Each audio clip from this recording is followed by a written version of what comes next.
name is Jeff Crabb. I'm the Director of Marketing here at ZYTO, and we're here with Dr. Teryl Boothe today, and we're excited to have another awesome wellness webinar with you guys today. Thank you for joining us live. If you're here with us live, thank you, and if you're watching this after, we hope you enjoyed today's meaningful content. It's going to be super awesome. We're going to be talking about allergies in the immune system, and so that's what we're going to be going over today. Our 2019 Wellness Challenge has been super successful. We've had a lot of entries, and we're excited to announce at the end of today's wellness webinar the winner of the GoPro, and we will have that sent off to them here shortly. If you haven't heard about our Wellness Challenge, this was an initiative that we had started a couple of years ago with just here at ZYTO with our internal employees, and it was a way to encourage activity in our lives. And a lot of us live in beautiful places.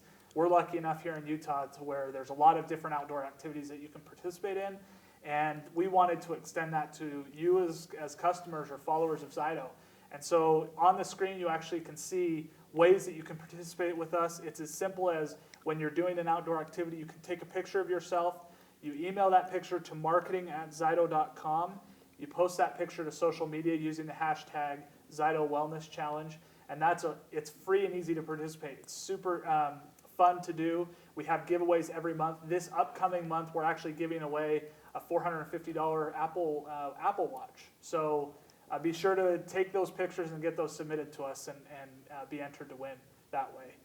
Really, the purpose of these wellness webinars, it's a platform of education. We're trying to bring like-minded practitioners into a central area to where we can idea share and collaborate together, and we do that through the regional events, but more frequently, like we have here today, it will be an awesome opportunity to hear from a health professional like Dr. Boothe, and share some of these wellness ideas that he has. So it shares unique perspectives from experts on a variety of wellness topics.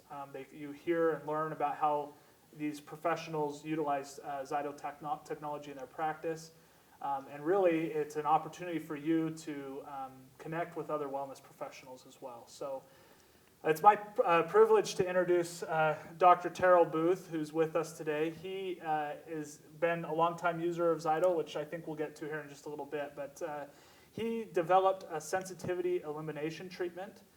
He's found great success treating fibromyalgia patients, which I think he'll talk a little bit more about. He's retired since from private practice to write novels and screenplays. He still consults with practitioners who wish to practice SET-DB, and currently he resides here just south of where ZYTO is located here in Utah with his wife, and we're super grateful that he's here with us. Thanks for being here today with us, Dr. Boothe. My pleasure. So tell me a little bit about how you first came in contact with ZYTO and really what has spurred your career and interest in this field. Okay, well, I first came in contact with ZYTO when they sent me a postcard. And at that time, we were busy treating fibromyalgia patients, and I was using a different piece of hardware, and the office visits might take 20-25 minutes for a session. And then I saw this little postcard and this cool little hand cradle, and I thought, I'm going to give them a call and see what this is all about. And I had questions that they really couldn't answer, but you know, if I didn't like it, I could return in 30 days. And so I got the package by FedEx the next day, and my office visits went down to 5 or 6, 7 minutes. And so it just really exploded my practice getting this new cool-looking ZYTO Elite. Well, it was the LSA Pro then. My goal in this webinar is to show how allergies and sensitivities affect the immune system. Most medical doctors, particularly allergists and scientists, assert that the only true allergies are those that result from activation of IgE antibodies. This is also called type 1 hypersensitivity reaction. However, millions of people experience symptoms of sensitivity to a food or other substances without the IgE antibody reaction, and often without any increase of antibodies of any type. These reactions have been given several names: reactivity, sensitivity, hypersensitivity, and intolerance. I prefer to use the terms allergy and sensitivity, often interchangeably. I might even use allergy in situations where it's unlikely I'm talking about a true allergy. I like sensitivity best because it's typically the most accurate. But patients prefer to hear allergy because most of them will have some idea about what an allergy is, but probably won't know what a sensitivity is. I chose to call my technique sensitivity elimination treatment by Dr. Boothe, not allergy elimination treatment. This is because the treatment itself is done to the nervous system, not to the immune system. That's why it can work in minutes or an hour or two instead of years. SetDB doesn't address or treat allergies.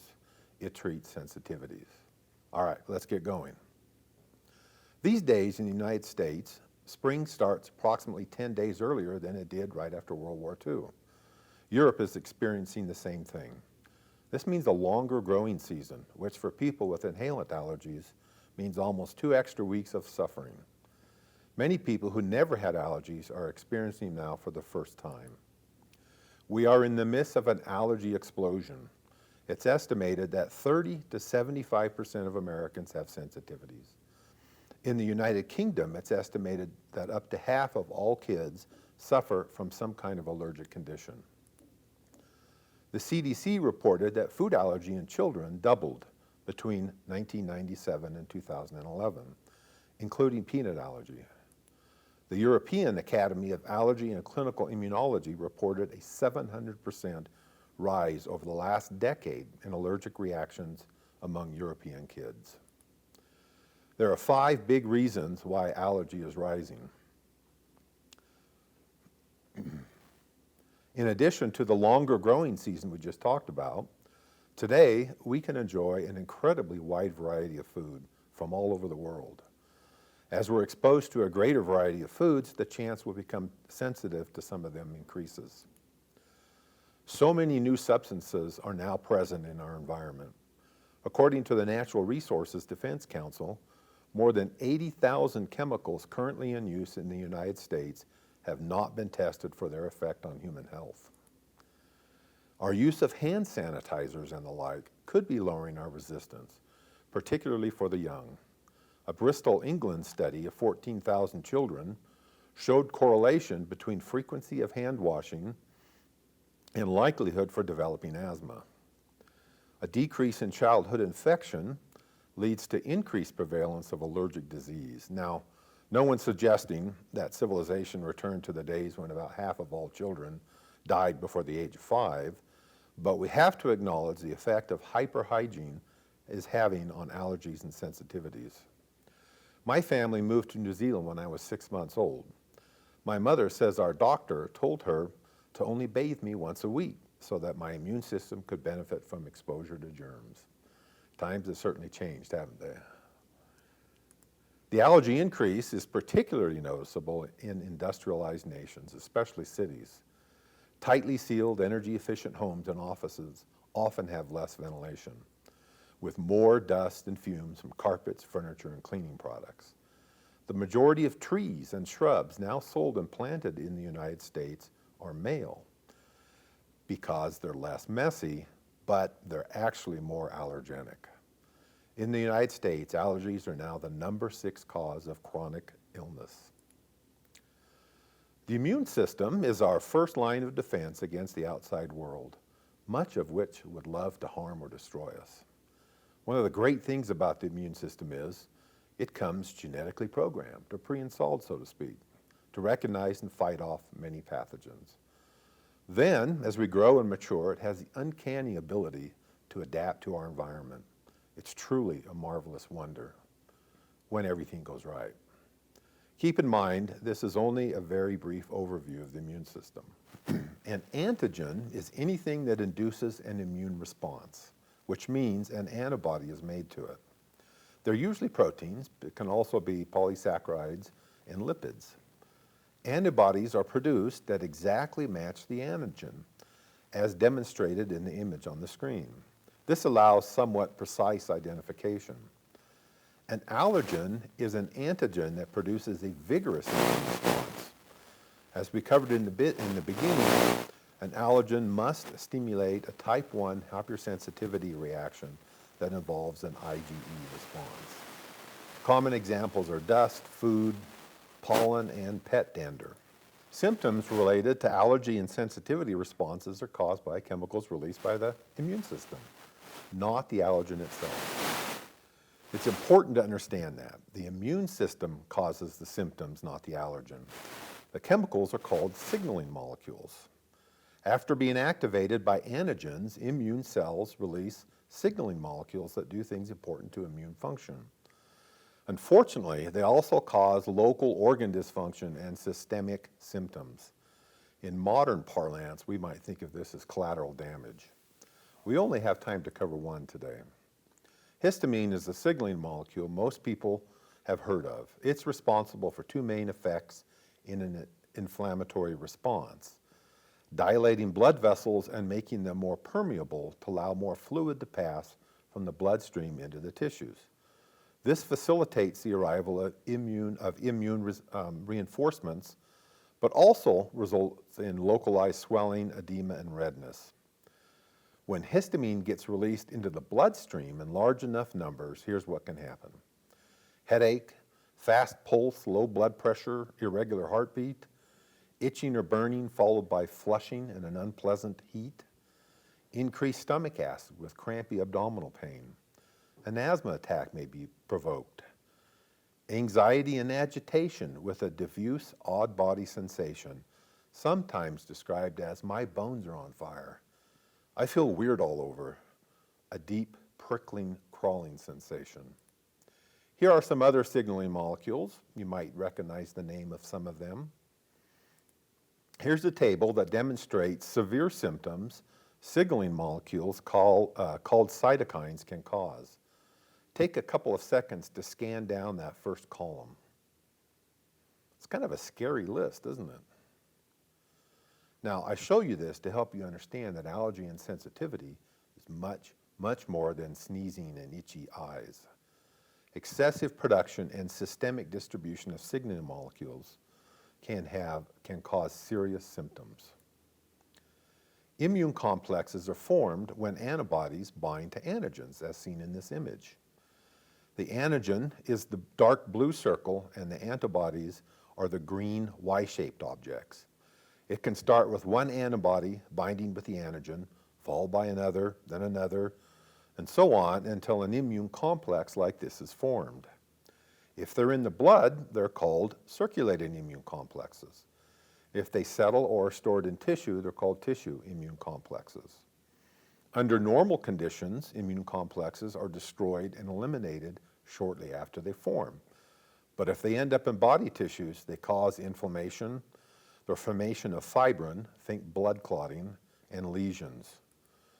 Immune complexes are evident in all diseased tissues. That should give you an idea of how bad it is when they're allowed to hang around.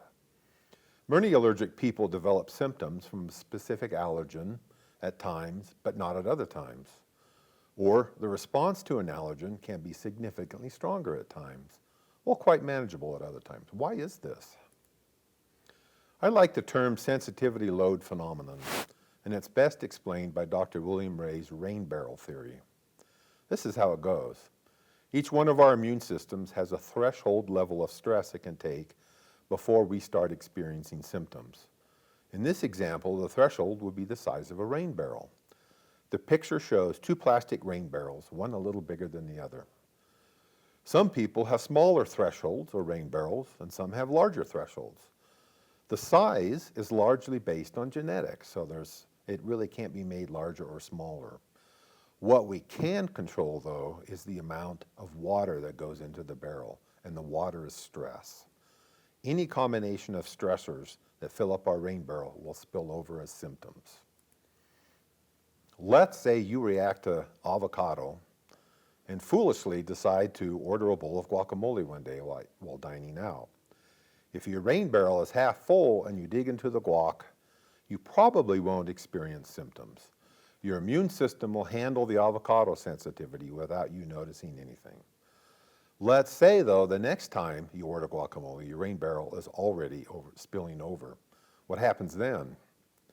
You're going to have symptoms because you lack the immune capacity to handle the avocado sensitivity.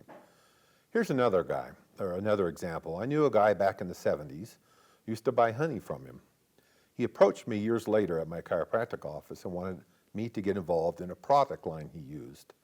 His story was he used to have all kinds of allergies and related health problems until he started using the products. Now all his allergies went away and he lost a ton of weight. He approached me about 10 years after that for a similar reason. We met for lunch and it was immediately obvious he had gained the weight back and all his allergies and health problems had returned. I submit his sensitivities didn't disappear and then reappear, but rather he, through diet and or supplements, lowered the amount of water in his rain barrel. It's been my experience that sensitivities don't disappear on their own. There are many doctors who discount this kind of thinking. To them, it's not an allergy if a challenge doesn't produce the same result every time and if the patient doesn't test positive for an IgE test. So what stresses the immune system? I propose 3 classifications of stressors: physical, emotional, and environmental. Let me give you some examples. Physical stressors include infections of any type, chronic disease, poor nutrition, allergies and sensitivities, of course, pregnancy, too much or too little exercise, insufficient or wrong kinds of fatty acids, vitamin, mineral, or amino acid imbalances, poor digestion for whatever reason, injuries and accidents, and poor sleep. Emotional stressors can include abuse, past or present. Isn't that a potentially huge category? Excessive worry, money problems, marital problems, job stress, a wayward child that keeps you up all hours of the night, and a million other things. Environmental stressors can be improper lighting, radiation, heavy metal exposure, chemicals like pesticides, fungicides, and toxic cleaning products. I recall about 12 to 13 years ago reading an article in our hometown paper that said 2 common pesticides were found in rainwater. Nice, huh? Tobacco and wood smoke, everything else that's in air pollution these days, fumes from natural and propane gas, combustion, new building materials, outgas, and a million other things. We're going to talk about food allergy and sensitivity now, and the first topic is oral tolerance. How do we learn to tolerate foods? Because that's really what it comes down to. Oral tolerance prevents our bodies from mounting an inappropriate response to harmless antigens, particularly food. The digestive tract is where we get exposed to most foreign matter, far more than the lungs. The immune system there must sort through thousands of potential antigens every day, choosing what to ignore and what to treat as a potential threat. This is not an easy task. There are several major players in developing oral tolerance. Here's how it works. 3 to 5 grams of the antibody IgA are secreted into the intestines every day. IgA constantly looks for potential pathogens. When it finds one, it coats the outside of the pathogen to neutralize it while it passes through the intestines and out of the body.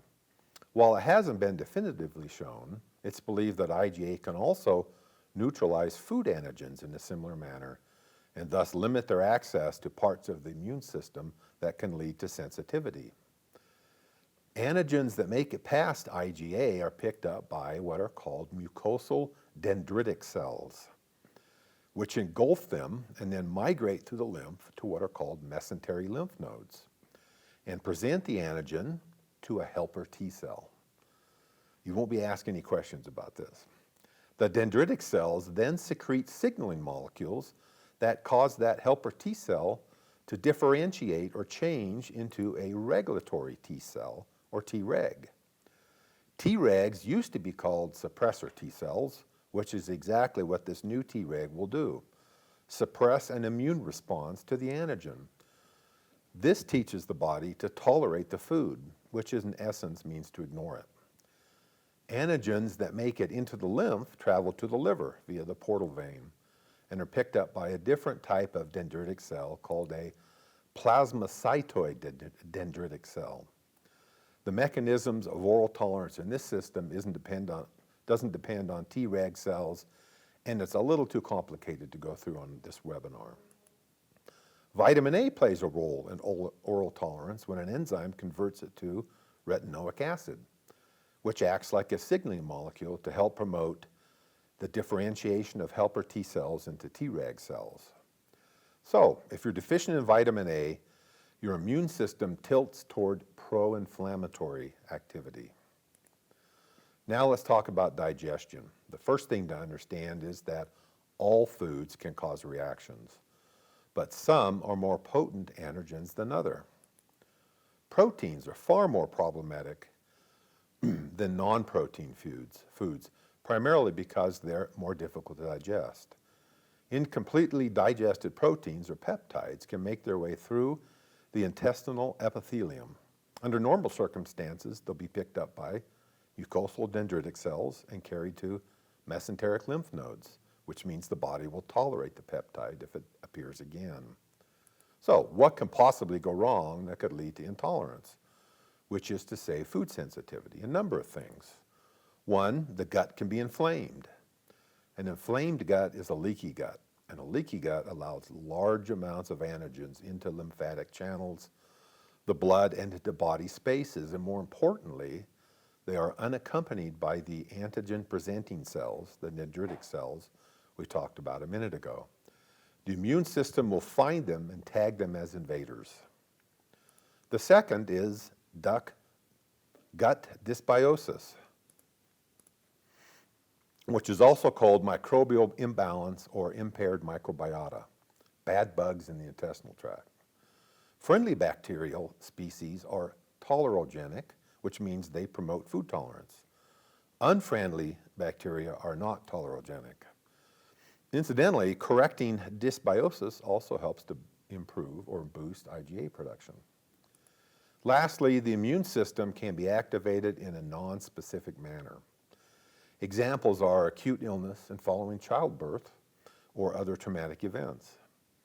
Infants begin life with little food tolerance and will need to develop it over many months with gradual introduction of new foods.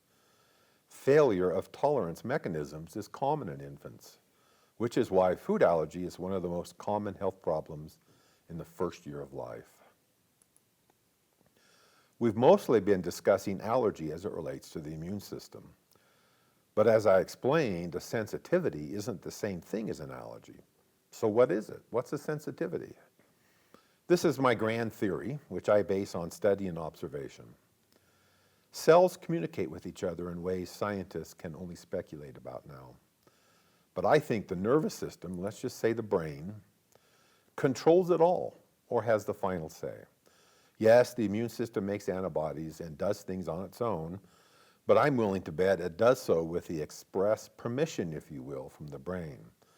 Put another way, I think the immune system does the things it's designed to do unless the brain steps in and tells it to do something else. So, let's say an antibody is produced to avocado, to use it as an example again. Avocado allergy is actually pretty common. Since an antibody is involved, the immune system is involved. I think the brain is aware that the antibody was made and probably assumes it was done for a good reason and just makes note of it. I would say the adverse reaction to avocado is both a true allergy because of the antibody, as well as a sensitivity because the brain is aware the antibody was created. Now let's turn it around. If the brain comes to think avocado is a potential threat, which would be a sensitivity, it will communicate with the immune system and potentially other systems to mount a defense when the body comes in contact with avocado. Remember though, the immune system isn't primed to avocado, so its defense won't be antibody mediated. Time doesn't permit me to quote studies that prove this kind of communication does indeed occur. To carry this one step further, if the brain later comes to believe that avocado is no longer a potential threat, such as will happen after a SET-DB treatment, it will tell the immune system and potentially other systems to stand down when the body comes in contact with avocado again. I believe this is exactly what I observed when doing SET-DB. You probably know what anaphylaxis is, a severe, potentially fatal allergy reaction. I had a 3-year-old patient many years ago whom I treated for anaphylactic reactions to 3 foods. After the 3 treatments, she could eat the foods with no anaphylaxis and can still do it today. Anaphylaxis definitely involves IgE antibodies. What happened to the antibodies in her system? Did they instantly vanish? Probably not. What I believed happened was they were shut down by her nervous system, her brain. How do we know that? The anaphylactic reaction stopped. The majority of food allergies produce delayed symptoms, not immediate symptoms. They produce systemic symptoms as well as symptoms in target organs like the GI tract. Here's the central idea. Incompletely digested foods enter the body, make it past the dendritic cells and past the liver and act as antigens inside the body. The immune responses then are delayed, complex, and variable. Patients often complain of things like fatigue, irritability, aching, and cognitive dysfunction. Add pain to this list and you've got most fibromyalgia patients. Here are some other symptoms common to delayed food allergy. Chronic headaches that are frequently migraines, joint pain, depression, chronic ingestion or heartburn, recurrent abdominal pain, canker sores, chronic respiratory symptoms like wheezing or bronchitis, bedwetting, and bowel problems like colitis, diarrhea, and constipation. So you can probably guess delayed food allergies are difficult to diagnose and thus often go untreated because up to 2 or 3 days can pass between ingestion and the onset of symptoms. Patients are awfully clueless and most doctors aren't far behind. The person diagnosed with migraines, asthma, eczema, IBS, depression, or arthritis may actually be suffering from food allergy or sensitivity of the delayed type. While any food can cause a reaction, there are a few that cause the most problems. The 7 worst are, in alphabetical order, corn, eggs, milk, soy, sugar, wheat, and yeast. Wheat, of course, is a huge problem, the topic for an entire webinar. It's so important that there are 3 set-to-be biosurveys that address wheat sensitivity. These 7 are followed by beef, pork, chicken, tomato, and potato. I'd like to share 2 experiences I had with treating wheat sensitivities. I had a female patient who, among many other things, was sensitive to wheat. Her husband made wood cases that he put electronic clocks in and then sold at craft fairs and the like. She accompanied him one weekend, ate a sandwich made with wheat bread for lunch, and after lunch, it was 2 for 1 at her husband's booth. She had no recollection of giving clocks away, but wasn't invited along on those trips anymore. When she ate wheat, her throat would itch like crazy and close down a little bit, not all the way like an anaphylaxis. I treated her for wheat one visit. When she came back, she said the throat closing had stopped, but the itching still occurred. I looked at her file and saw that gluten had been tested, or treated, of course. I believe it was in some other category other than grains at the time. I then treated her for gluten, which stopped the itching. In the other story, a young woman couldn't get pregnant for years after being told by a fertility specialist to cut all gluten from her diet. She got pregnant, and she did notice that a lot of her symptoms and health issues disappeared. I ran the gluten, gliadin bile survey, treated her for what I found, and all her symptoms of gluten sensitivity disappeared. Before we talk about inhalant sensitivities, I'd like to talk about phenolics, kind of a strange word.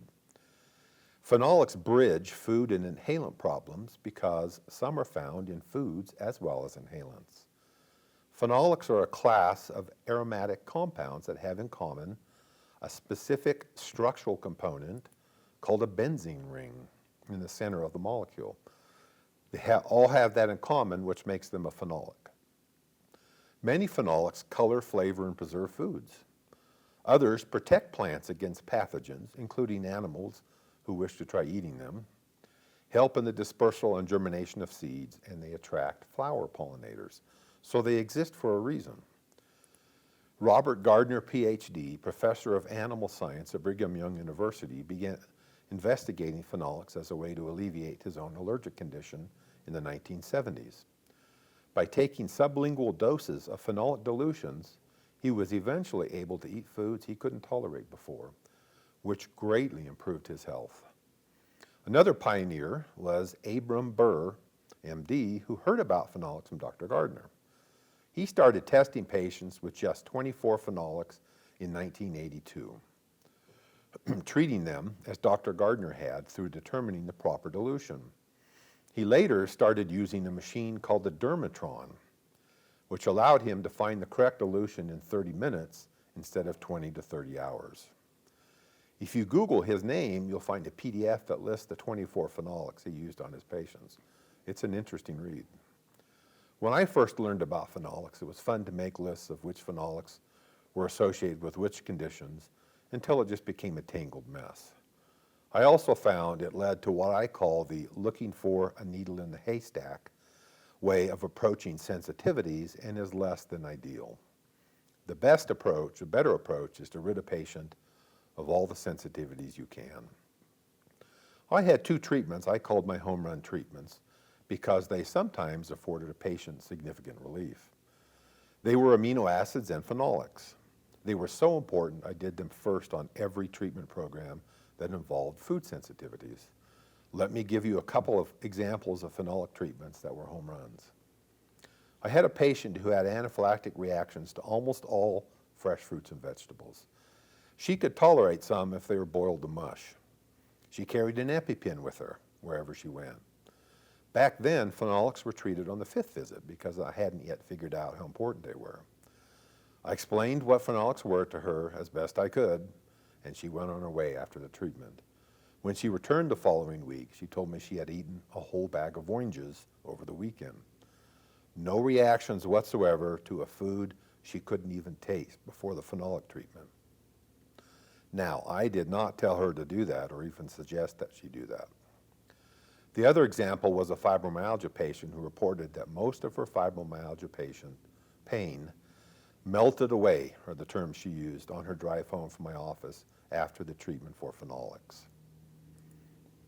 Addressing food allergy and sensitivity without a means of eliminating the reaction consists mainly of avoidance.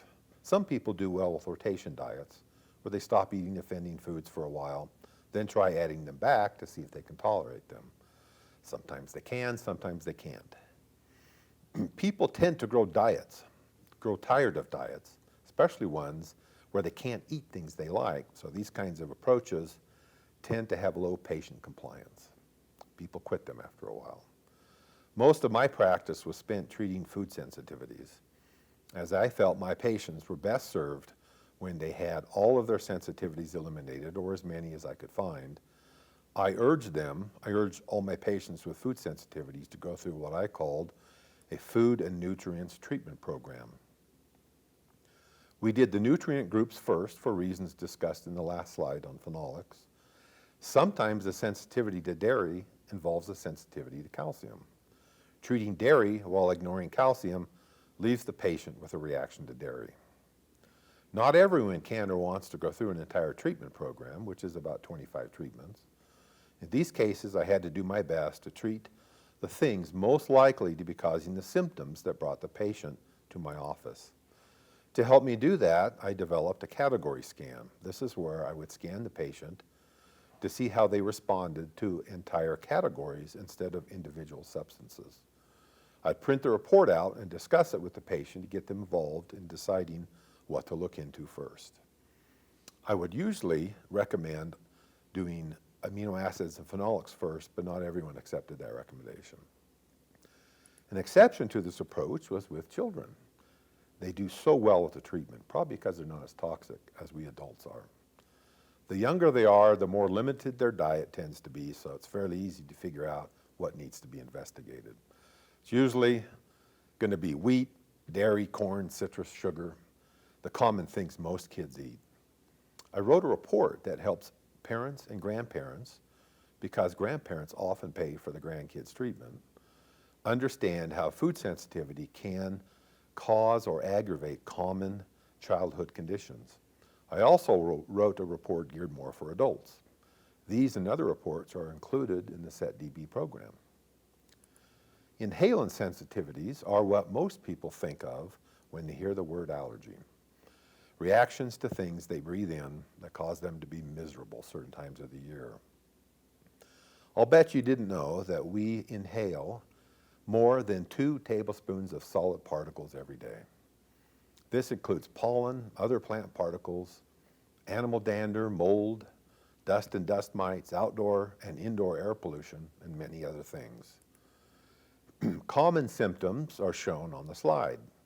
The most common are sneezing, runny nose, itchy, red, watery eyes, and some or all of those sinus symptoms. Sufferers will often have what's called an allergy shiners, or dark circles under their eyes, and many, especially children, will show signs of the allergic salute. The allergic salute produces a horizontal crease, like this, across the nose, from wiping a runny nose upward with the palm or the back of the hand. Reactions to inhalants can also appear as systemic symptoms like eczema, asthma, fatigue, skipped heartbeats, and many others. Here's another question to see if you're paying attention. What signaling molecule is responsible for many, if not most, of these symptoms? If you said histamine, congratulations. Reactions can be allergy or sensitivity. Many are IgE mediated. These are demonstrated when the skin swells up like crazy after getting scratch tests at the allergist's office. Many people don't have positive scratch tests, yet experience significant symptoms.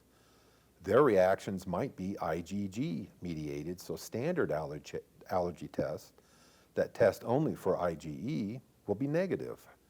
Or they might have sensitivities, which would also produce a negative response to scratch tests. I had many patients who told me their allergy tests were negative, yet they suffered greatly. I teach SETDB practitioners to offer patients with inhalant sensitivities a 10 treatment package I called a Hayfever package. Most people are familiar with the term Hayfever. Here are the groups in the package.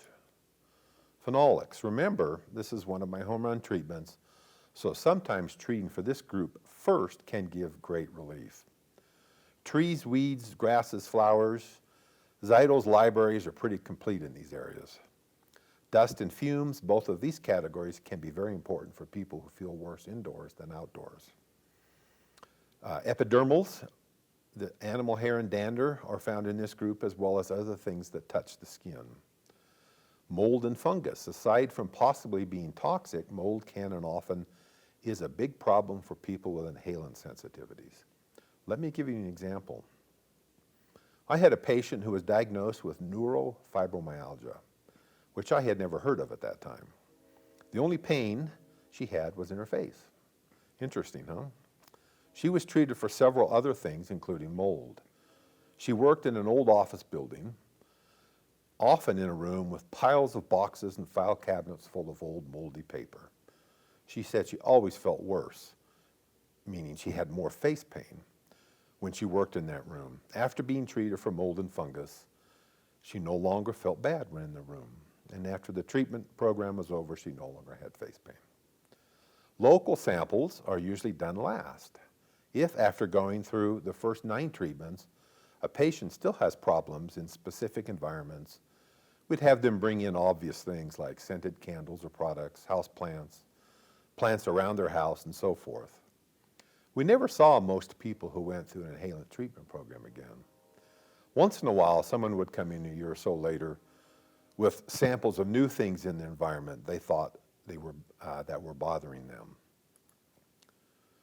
500,000 chemicals are in common use in North America every year. Their cumulative effects can have a serious effect on our health. There are 5 main types of chemical exposure. At least 500 chemicals have been reported found in many buildings. There are probably more.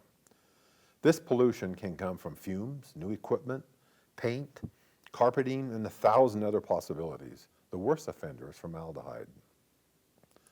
Outdoor air is often not safe to breathe. I don't think we need to go through all the sources of outdoor air pollution. They're pretty well known.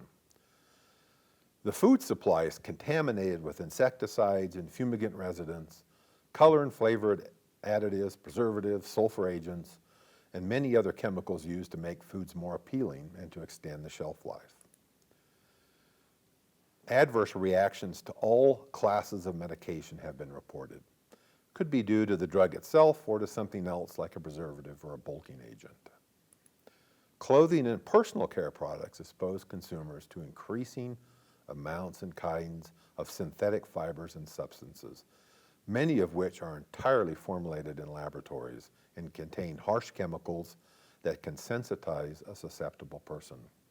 Please wash all new clothing before wearing. People with severe chemical sensitivities are tough to care for. Let me tell you about a patient that I had. She wore a paper face mask the first month or two of treatment, and occasionally after that during the 3 or 4 years that I cared for her. We went through everything in ZYTO's library, except maybe some of the autoimmune categories, and she brought in dozens of things from her environment. Most new articles of clothing had to be treated after she'd run them through the washer several times to remove smells and manufacturing chemicals. Sometimes the item itself had to be treated, other times just the smell, often both. Items she suspected she had a smell allergy to were brought in large Ziploc baggies or paper bags, folded and stapled shut.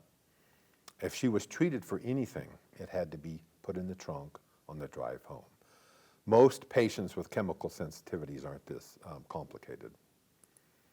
Obviously, you want to avoid exposure to harmful chemicals. Really, I should have said you want to minimize exposure because you can't avoid it. Since everyone will be exposed to chemicals, it's a good idea to help your body get rid of them. The liver does a great job on its own, but sometimes needs a little help. Many ZYTO practitioners offer their patients or clients products that help do this very thing. I submit to you that if someone is sensitive to a chemical and then is exposed to it, they will have an exaggerated response, maybe even severely exaggerated, and will very likely have trouble getting it out of their body. This brings up a topic I'm often asked about. Treating someone for sensitivity to a toxic substance does not make that substance subtly non-toxic. If one is sensitive to toxic mold, treating for it with SetDB may well help them deal with it better, but they also have to remove the toxic mold from their environment or remove themselves from the toxic environment. Ditto for things like cigarette smokes and many drugs. Contactants are things your skin comes in contact with. Personal care products often cause reactions. They're loaded with chemicals like formaldehyde and surfactants. Nail polish contains formaldehyde resin and nickel mixing beads, and of course, they contain fragrances, which often cause problems. 20 years ago, a nickel allergy was relatively unheard of in an allergist's office. Today, it's the #1 cause of contact dermatitis in children and adults. Nickel is used in metal alloys, jewelry, appliances, doorknobs, eyelash curlers, keys, razors, zippers, and zillions of other things. Latex allergy used to be fairly common, but is seen less often now, mostly because health professionals quit using latex gloves. By the way, latex paint does not have natural latex rubber in it. It has synthetic rubber latex, which does not cause type 1 allergy. You can be sensitive to it though, always remember that. What's a bite and what's a sting? A sting means something toxic gets injected into the system of the stung.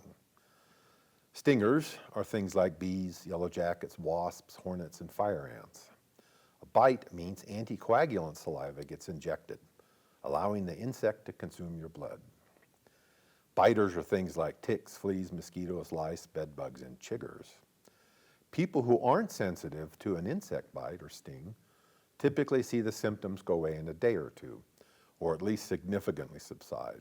People with sensitivities experience an exaggerated response. For instance, I had a young patient who, instead of the small, itchy red bumps that appear on most people a few minutes after being bit by a mosquito, developed red, painfully swollen protuberances that took days to resolve.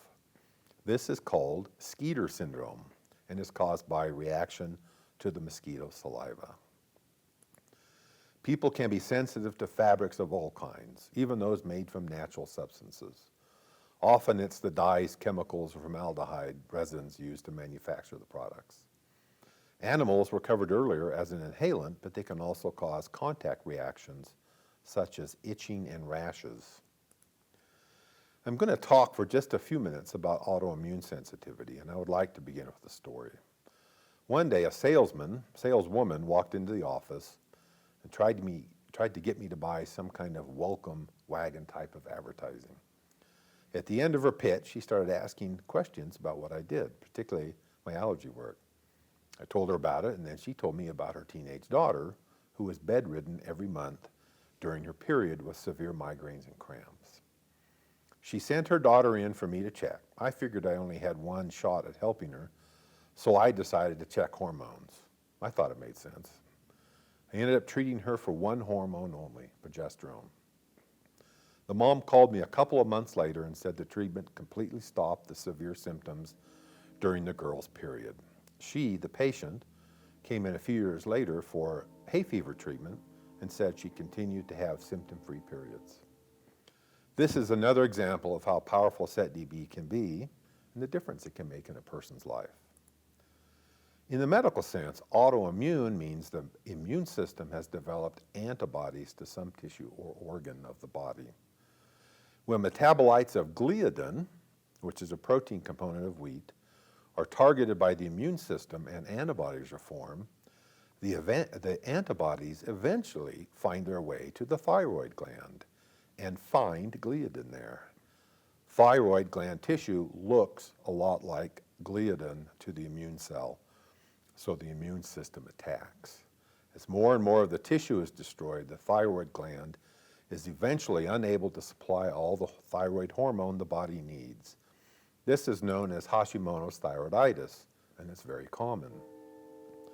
I released the SETDB thyroid protocol this year to address Hashimoto's and other types of hypothyroidism.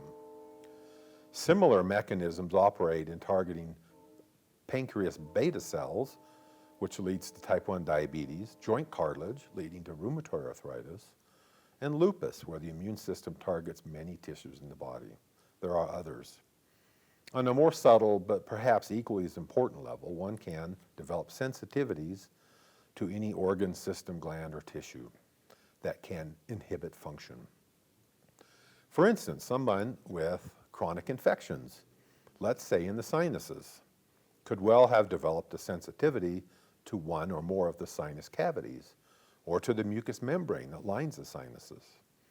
And as in the example I used at the beginning of the slide, chronic PMS syndrome symptoms can be caused by a sensitivity to a hormone. The hormone's function would be inhibited, and the body may have trouble keeping it in balance. Chronic depression might involve sensitivity to serotonin, or it might not. And or the building blocks of what serotonin is made of, like tryptophan. Sensitivity to insulin could lead to insulin resistance, which leads to metabolic syndrome. Being able to clear autoimmune sensitivities with SETDB means being able to help people function better at a core level. Combine that with resolving sensitivity to nutrients and foods, and you're well on your way to making a significant difference in someone's life. I'm going to briefly explain the SETDB programs, then get into some specific recommendations for draining the water barrel. I offer 3 products, a basic package, one for hypothyroidism and one for fibromyalgia. The SETDB package is the basic program that teaches you how to implement the technique in your business. It has to be purchased first for practitioners who want the thyroid or fibromyalgia protocols. I show you how to address food and inhalant sensitivities, develop treatment programs to offer your patients or clients, manage patients so they get the best care, monitor progress, and among many other things, how to communicate what SETDB can do for people. The thyroid and fibromyalgia protocols show you how to adapt SETDB to those 2 difficult chronic conditions. We had tremendous success treating fibromyalgia. I think hypothyroidism is sort of the new fibromyalgia. Each program has these things in common. They all include over 80 biosurveys. I think there's 81 now. And when practitioners request something, then often I'll add another biosurvey or 2. When I retired from active practice, as I said earlier, I was using the Elite's precursor, the LSA Pro. I didn't have bile surveys, so each visit was done manually, which meant tons of mouse clicks and the accompanying microtrauma to my wrists. These bile surveys automate what I used to do manually. The manuals explain the philosophy and rationale for the treatment and how to implement it. Staff manuals teach staff how to do things like handle phone calls from prospective patients, use the forms and paperwork, and probably most importantly, how to talk about the treatment. The thyroid protocol is the only one that doesn't have a staff manual. All the forms, all the reports and handouts that I developed are all included. Some of them the practitioner needs to edit, and so they're provided in Word format. One more thing included is a bile survey I called an organ system stress scan. ZYTO gives you all these great bile surveys when you buy an Elite or Select. But you know what complaint I hear most about them? They take too long. I had a practitioner tell me she was spending 2 hours on the initial visit. Much of that time was waiting for a bile survey to finish. Yes, they get lots of great information, but how are you going to get reimbursed for that time? The organ system stress scan takes only a minute or two to run and gives you a homeopathic imprint customized for that patient. Set DB office visits with the Elite or the Select shouldn't run longer than 5 minutes. If they do, someone's talking too much and it's probably you. The bile surveys create a customized imprinted vial unique to that patient on that visit.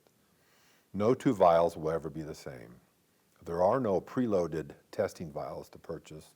You'll use the power of your ZYTO. Over the years, I learned what made the treatment more efficacious, so very, very few treatments ever have to be repeated. I mentioned before that I rarely saw anyone again who went through the Hayfever program. That sounds like it's bad for business, but it's not. People appreciate and are willing to pay for treatments that really work and don't go on and on and on. And they refer. There's a lot more information on my website, which is setdb.com. It'll be shown at the end here. You can find out all about the programs and what they include. All right, back to the rain barrel. Thousands of books have been written on how to go about improving and supporting the immune system. ZYTO has other webinars you can watch to do a great job with this topic. You should watch them if you haven't already. In my opinion, from my experience, one of the best things you can do to eliminate your patient's sensitivities. It will significantly reduce the amount of water in their rain barrel. Patients who went through entire treatment programs came out on the other side healthier and with fewer overall symptoms. Clean up your personal environment. This is easier said than done and can get very expensive. You can at least filter your air, filter your water. Leave your beds unmade so the sheets can dry. Dust mites die without that moisture. It'll keep dust mites out of your bed. Get adequate rest and sleep. I used to sleep great, not so great now that I'm over 60. I found that a sleep mask can make a big difference and is easier than putting up blackout curtains over your windows. Improve nutrition. Everybody's going to have different ideas on nutrition. One thing I think everyone should agree on is don't eat junk. Hopefully, you don't need junk to find. Skip a couple of meals once in a while. Fasting does great things for the body. Reduce emotional stress. And because you're always going to have some stress, learn how to handle it better. Exercise more or less. For most people, this means start exercising, but there is such a thing as overdoing it. Thanks from us for joining us today, and I wish you the best in your practice or business. That's awesome. Well, thank you. This has been really great. We actually have a lot of questions that have been kind of pouring in, so I'm going to throw a couple at you if that's okay, Dr. Boothe. Sure. One of the questions was, are there any suggestions you would give for the average person to boost their immune system so that I can more easily fight off these things that we encounter every day? Well, that's kind of what we went over in the last slide, and I would say the most important is to really clean up your diet. Yeah. Starting there, huh? Yeah. Yeah, food, air, and I mean your environment is really so much of what I mean, if struggle you with. go outside, and there's not much you can do about the air pollution. Sure. But you can't control what goes into your body. Yeah. That's the best place to start. Yeah. So do you have any specific recommendations for personal care products? I know that you mentioned that for. I try to buy organic personal care products, and I don't always do that because I'm also cheap, and I don't like to spend too much money on personal care products. But I really like the Himalaya USA, I think is the name of the country. They're products that are made in India, and they're organic products. They used to have a shampoo and a conditioner, but they quit making that. So they have other stuff for the skin that you can get. Costco used to sell an organic hair thickener shampoo and conditioner, which I need now because my hair is thinning, and it's great. They don't sell it anymore, as Costco does. They rotate things through. So those are the only ones I have a lot of experience using. But just, you're going to get a cleaner product with an organic product. Sure, sure. Well, we appreciate, like I said, there's been a lot of questions that have come in today. On the screen, you can actually see an email address there, Dr. Teryl Boothe at iCloud.com. And he's super willing to answer questions that way as well. So if we weren't able, I know that we were kind of cut short with being able to answer all the questions that came in. It's a great way to reach out to him. Also, the website, www.set-db.com, is a great place to learn more about the SET-DB protocols and these biosurveys that Dr. Boothe has talked about. It's really cool if you've ever heard the story of how ZYTO was actually founded and what led Dr. Cook to start learning about this industry and ultimately led to his creation of the ZYTO technology. It started with allergies. I mean, he struggled so heavily and mightily with horrible allergies, and that he came in contact with some key players in what we like to refer to as some of the pioneers in biocommunication. And that's what led to a lot of the resolution that we've talked about today, and these cool features in the biosurveys that Dr. Boothe has put together. They're available in the Select and the Elite, and like he said, they help automate and streamline your processes so you aren't taking a lot of your time trying to handle some of the more strenuous clients that you may face on a day-to-day basis. On the screen, we actually have an example. This is out of the Balance system, I believe, is an example of where you would see some of the core systems that were scanned for inflammation, skin, bone marrow, liver. These are some of the stressor items as an example, but they definitely go more thorough in the Select and the Elite as you want to dive in and help understand further. And it's important to note, Dr. Boothe has years of experience, and so really ZYTO technology isn't the diagnostic platform. It really enables him to make those wellness decisions and give recommendations to people. And ZYTO helps facilitate those decisions, and it's an incredible tool in the hands of an incredible practitioner. So we're super appreciative of the insights that were shared today. And then to wrap up today's webinar, we gave away a GoPro. If you guys haven't heard, this is to Chris Deming, who won the July Wellness Challenge. On screen, you see a lot of the different submissions that we received. A lot of cool activities going on all around the world all the time. And so we just encourage you to participate with us. You can learn more online at ZYTO.com /wellness-challenge. So be sure to get out there, be active, and take care of yourself. One last reminder, our last and final ZYTO regional event this year will be taking place on Saturday, December 7th in Las Vegas, Nevada, and you can learn more and register online at ZYTO.com /events. I want to highlight, we do have some August specials that are running right now. For the Balance, you can actually get, when you buy a Balance, you will get a second hand cradle for free. That allows you to do a lot of remote scanning capabilities. It's a $225 value there. So take advantage of it. If you're interested in starting out with the Balance, it's a great opportunity to get in and get some value out of it. And then with the purchase of an EVOC system, which focuses in on the emotional components of wellness, you actually will get a Balance system free. So we've never done that before. It's a $399 value. Super awesome. Great opportunity to take advantage of some pretty amazing deals. And we just want to thank you for being here. Thank you, Dr. Boothe, for sharing all this information. My It's been pleasure. super awesome, and I've learned a lot. I know that everyone in attendance has as well. Next month, we have our September Wellness Webinar. It will take place on September 4th at 10 a.m. Mountain Standard Time, and we will be going over the gastrointestinal tract in whole body health, and that's with Dr. David Lee, who is a longtime ZYTO user as well, and he'll be sharing a lot of his insights as we have today. So we appreciate everyone being here with us, and until next time, we'll see you soon. Thanks for joining us.